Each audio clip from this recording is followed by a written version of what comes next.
Well, now to the escalating conflict between Israel and Iran. President Trump is back at the White House after leaving the G7 summit in Canada a day early. The president says he's considering sending members of the administration to meet with Iranians in one last push for diplomacy. ABC's Christian Cordero has the details now from Washington.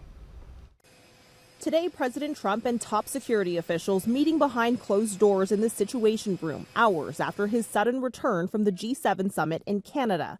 The president cut his trip a day short as the conflict between Iran and Israel escalates, saying on Air Force One it's easier to deal with the issue from home. Not having to use telephones so much because I don't believe in telephones. Because people like you listen to them. So being on the scene is much better. Sources tell ABC News the president returned to try one last time to strike a nuclear deal with Iran. Negotiations came to a standstill last week when Israel attacked Iran's nuclear facilities, launching the back and forth of punishing airstrikes that have crippled Iran's defense capabilities and killed hundreds of civilians.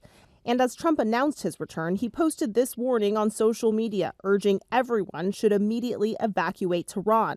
Highways leaving Iran's capital city, population 10 million, were gridlocked with traffic. Trump later softening his tone, insisting there was no immediate threat. I want people to be safe, and that's always possible. A thing like that could happen.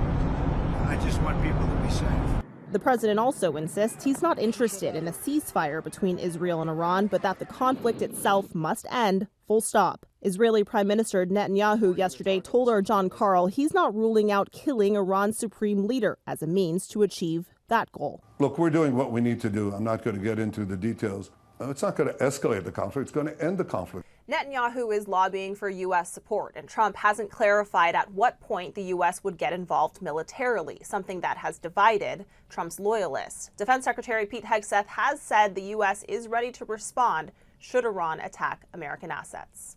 Christian Cordero, ABC News, Washington.